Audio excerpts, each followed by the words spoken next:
Hi, this is Jacob with MarketingPlayBook.co, and today we're going to be taking a look at adding call extensions onto your ads.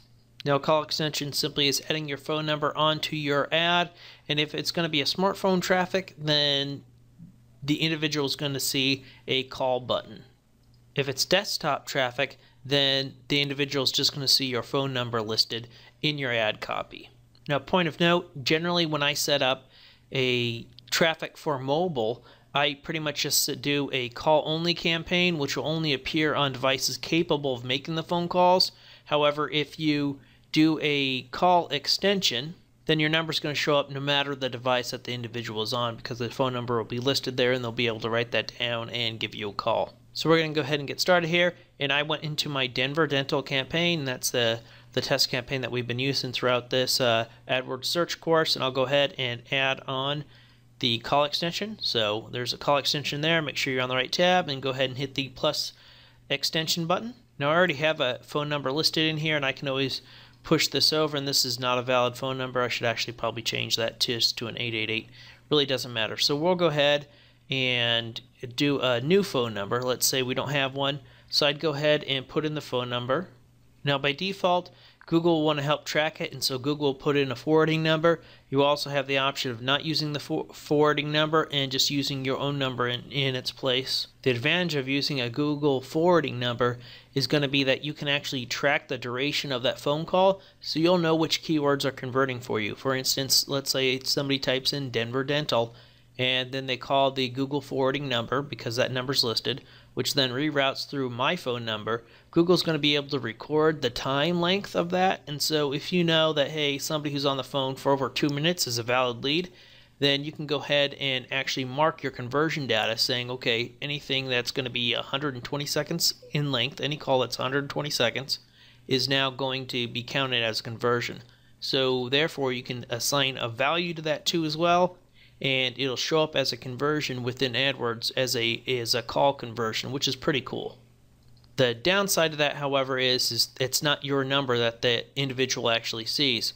So that can be confusing for individuals. However, in my mind, I'd rather use the call reporting. That way I know that, hey, these keywords are making me money, and I'm able to track that. So I'm pretty big on tracking. And so I don't mind using the Google forwarding number. I think it's a better option to go myself. Next up, we have device preference. And if you are going to do mobile, then I would just suggest you do a call-only ad. Doing a call-only ad will only allow that individual to call you. So if they click on the button, they can't go to your website. They just have to call you. There is no other option. So if you want individuals to call you, I would recommend segmenting out your mobile traffic, going to go ahead and add -100 to your bid in the device settings for mobile.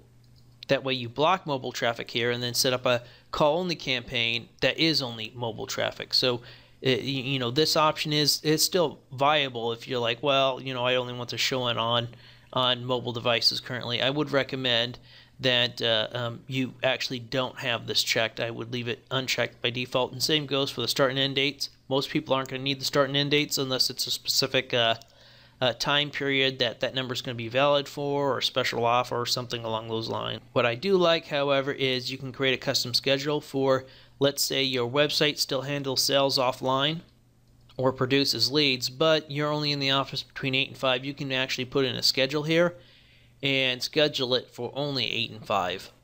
So if I were to do that, I just do custom schedule. If it was all days, we can just say Monday through Friday, 8 a.m. to 5 p.m. So it's pretty simple. You see how that's done.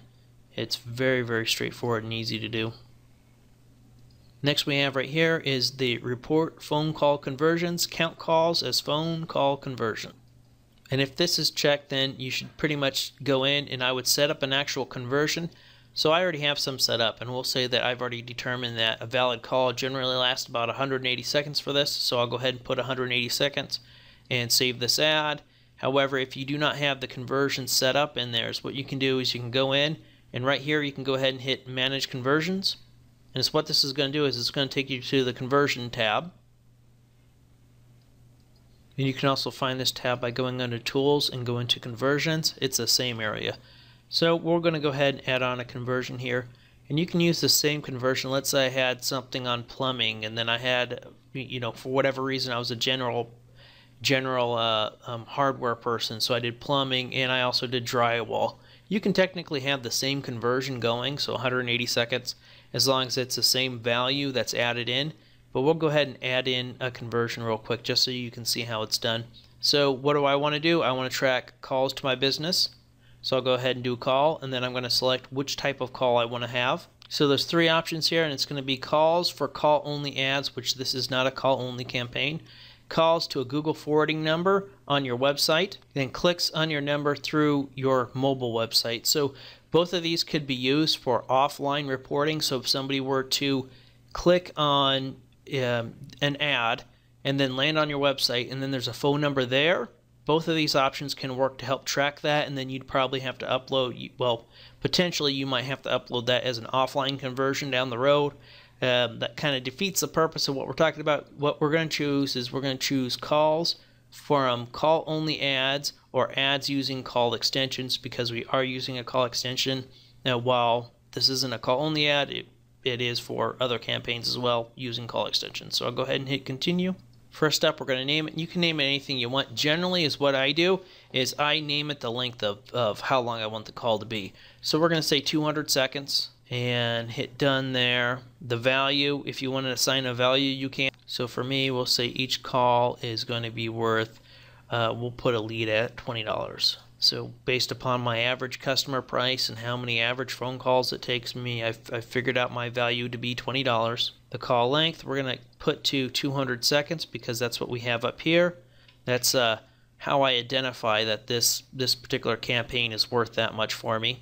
And then unique conversions. So do I want to count all conversions or unique conversions? All would be if the person calls multiple times, and each time they're on for over 200 seconds, would it count that or would it not count that? I'm going to say unique, because once they're a customer, they're probably a customer, right? And conversion window, I'm going to leave it by its default, which is 30 days.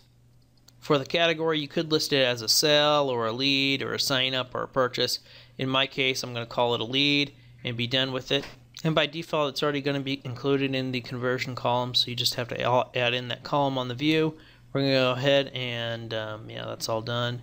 So now that we're all set up, we're going to go ahead and hit save and continue. Next, it's telling me to go to the call extensions, so I'm going to go over to the call extensions.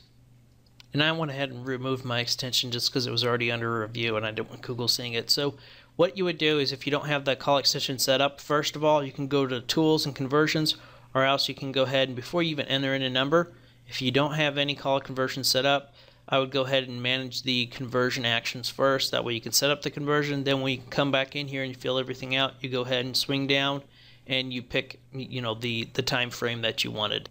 And that is it for adding in the call extensions. We do have a guide for doing a call-only campaign, which I highly recommend you check out, and that's going to be on the MarketingPlayBook.co website.